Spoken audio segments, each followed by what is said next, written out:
This morning, first thing, I dropped into the caucus office of the NDP and had a chat with NDP leader Claudia Chender.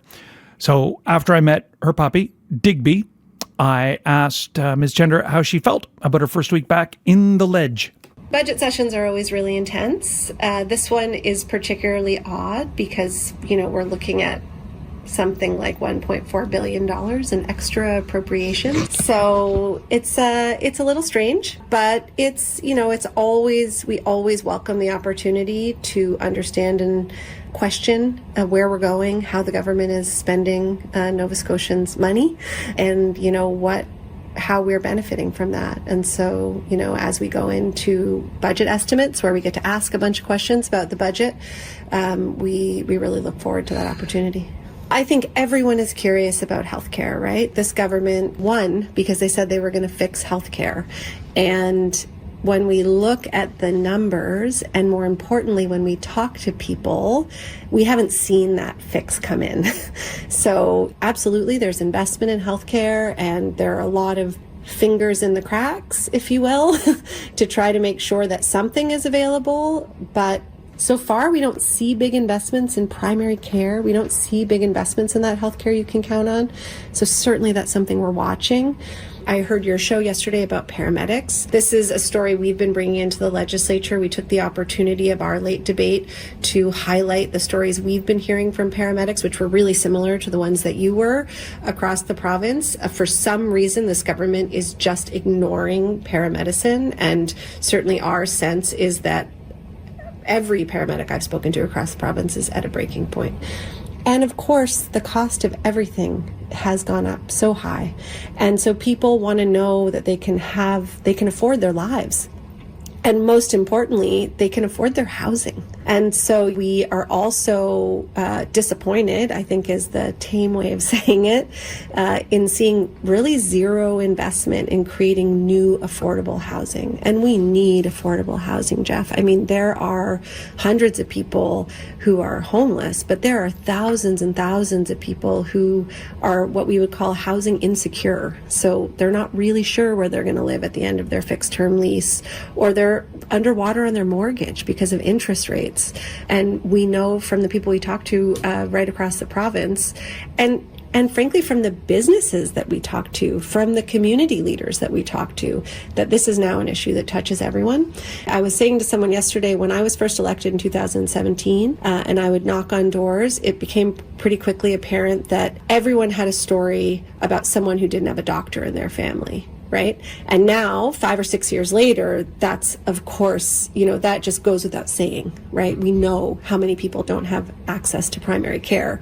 Housing has become that kind of issue for folks. So even in kind of a nice neighborhood in Dartmouth South, if I knock on a door, even if someone owns their home, maybe their child is living with them, or maybe their parent either can't get access to long-term care or is on a pension and their rent goes up, every month, or they can only get a fixed term lease. So I think this housing issue is touching everyone. And as I said, I also think it has real economic impacts. So when I go to different towns from Stewiacke to Musquodoboit Harbour to Cape Breton, and I talk to chambers of commerce or business groups, they say housing's a huge issue because without affordable housing, we can't keep the Tim Hortons open, or we can't attract businesses to come here.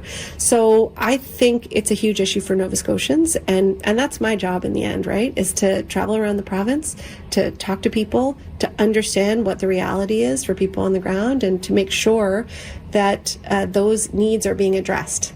And this is an unprecedented opportunity. This government ended up with over $1 billion in unexpected revenue. I mean, imagine, right? With all the talk about the economy, with all the talk about affordability, it's like they have this pot of gold. And from what we see right now, it's an opportunity missed, because that money is not going to go to make people's lives better now who most need it. We need a massive investment in affordable housing. So, the Premier has said the answer to the housing crisis is to build housing. And we would say that's half true. It depends what kind of housing you build.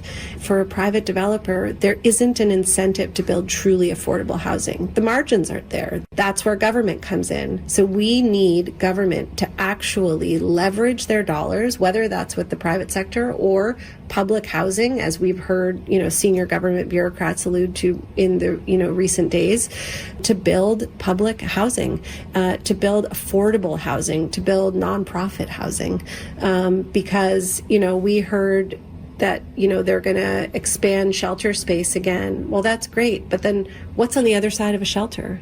How people need a home. And again, it's not just people who are in the most vulnerable situation. It's everybody. People are struggling with housing affordability right across the spectrum. So we need that housing supply. We absolutely acknowledge that. But the government could leverage their dollars for truly affordable housing, and we're not seeing that. This is NDP leader Claudia Chender, recorded in her office this morning. We told you last week on Main Street about the provincial government's decision to extend the rent cap until the end of 2025, but that rent cap will be raised from 2% to 5% per year starting in January. That's another area where the NDP believe the government is coming up a bit short. So one of the things that we have been pressing for years now is a sensible system of permanent rent control. So we had this 2% rent cap, which did leave a lot of landlords underwater. So they were rightly quite upset about it. But on the other hand, kept hundreds, if not thousands of people housed throughout the pandemic and now into this inflationary crisis. That rent cap has now been increased. That's sort of a form of rent control, right? But it doesn't come with all of the other things that you need. So there's no process at residential tenancies. There's no way to understand how much it's going to go up next year. It's arbitrary. So we have that legislation. We will continue to push that legislation. And as I'm sure you've heard about, and we hear about a lot these days, is there's this loophole around fixed term leases. And so there are some uses, particularly in the past, for fixed term leases for short term tenancies.